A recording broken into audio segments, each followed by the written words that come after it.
Good afternoon, friends. This is Mrs. B, and today I want to read to you a book written by Jim Arnsky. In the last couple weeks, I've been reading books written by him. And I always like to read these books in the spring because there's always new life in the spring, and it always makes me think of all the animals. So this book is called Dolphins on the Sand, and it's written by Jim Arnsky, and it talks about dolphins and what they do. So let's see. They came in over the reef from deep water, a dozen dolphins swimming fast, dolphins racing and leaping, chasing a school of fish. So they hunt fish, that's what they eat. Leading the chase was the oldest dolphin, with her swift and agile sister, quick and accurate. They can swim quickly, and they're swimming in a pod. They're swimming all together. The dolphins swim against an outgoing tide, so the tide is going out and they're coming in. As they pursued the fish closer and closer to the shore, suddenly the lead dolphin began slowing down. Tired from the chase, she turned away from the fleeing fish and swam to the shallow water near a long sandbar. There she beached herself and rested. The young dolphin and all the other dolphins followed, skidding and sliding to a stop on the sand. So there they all are. They're all tired. And they're on a sandbar here. They're taking a nap on the sandbar. Do you notice there is no water on that sandbar? Remember, the author says the tide is going out. Look at the dolphins. They're on a sandbar and there's no water around them. The tide kept rushing out.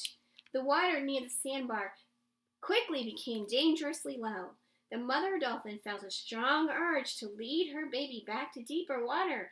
She squirmed around and faced the sea, but there was not enough water to swim. All the dolphins wiggled around on the sand, struggling to swim, but with deeper water now so far away they could not escape. They were stranded on the sandbar. So that's the problem in this story. They're stranded on the sandbar. They're stuck on that sandbar. They can't swim back out because there's no water. The tide has gone out. By the time the tide began creeping back in, the dolphins had been laying on the sand for hours. All were exhausted, tired, and dehydrated, thirsty from being out of the water. Feeling sick and dizzy, the young dolphin laid against his mother. He nudged her with his head until she made some low sounds. The sun sinking in the horizon in the background. Way back there, the horizon, the sun is going down.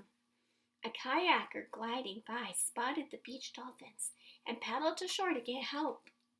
Here's the kayaker right here. He's going to get some help. After dark, the first rescue boat came.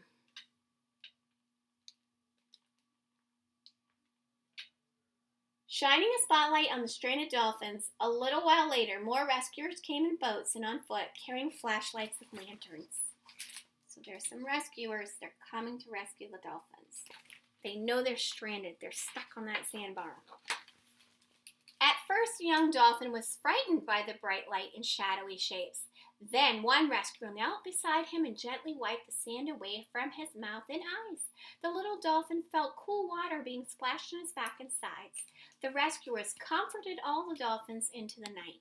So they're making sure they make the dolphins feel safe, that they know it's going to be okay, that they're there to help them. When the tide began flowing back in over the sandbar, the young dolphin felt strong enough to try to swim, but the water was still too shallow. As the tide water washed around him, he called to his mother, and clicking and squeaking sounds until he heard her weakly calling back. So he hears her calling back to him. I really like the pictures that Jim Arnsky draws. And I really like how he talks about how the dolphins live and what they eat and how they swim and what can happen when they get stuck on the sandbar. How they're drying up and they're thirsty, and now the tide is coming back in, but it's not quite safe for them yet to go back out to sea because they have some predators that want them. These predators are sharks.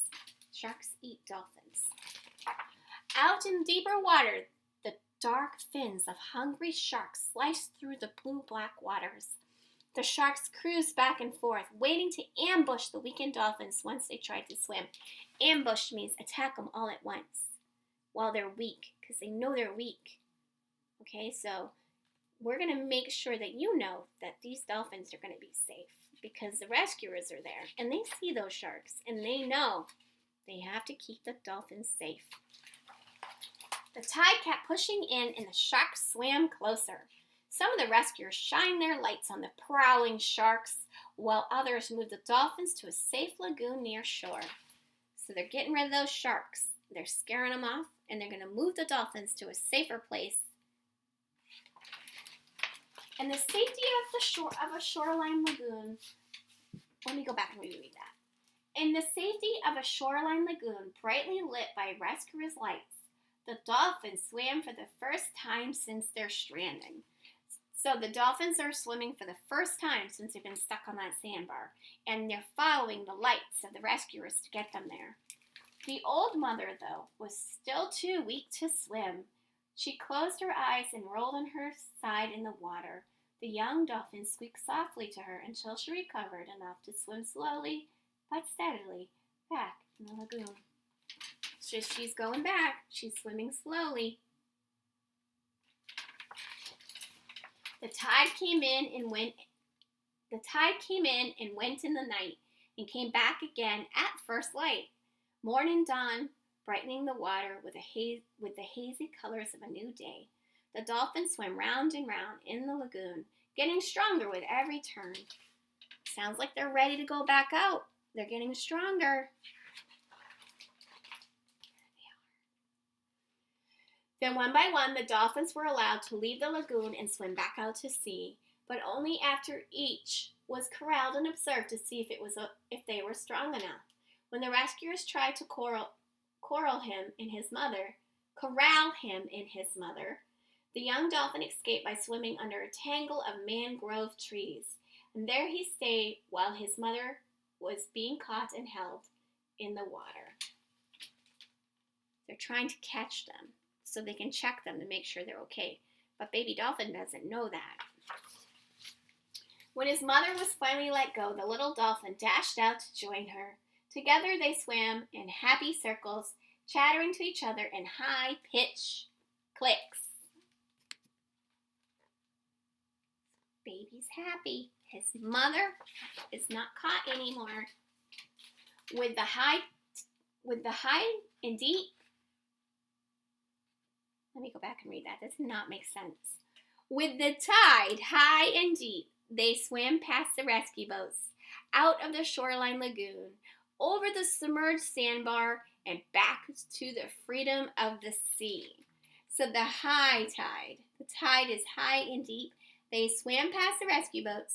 They went out of the lagoon they were in, and they actually went over the sandbar. Submerged means the sandbar is now under the water because the tide has come in. So that's how the ocean works. The ocean comes in and out. The tides come in and out. And sometimes animals do get stuck on sandbars. So this could really happen to some dolphins. And there are people that do help animals. There are lots of people that help animals when they get stuck. So they're called marine biologists. They're scientists that go out and help animals when they need it. And I really like this story. I hope you enjoyed learning about dolphins today, and I hope you're enjoying these nice sunny days that we've had.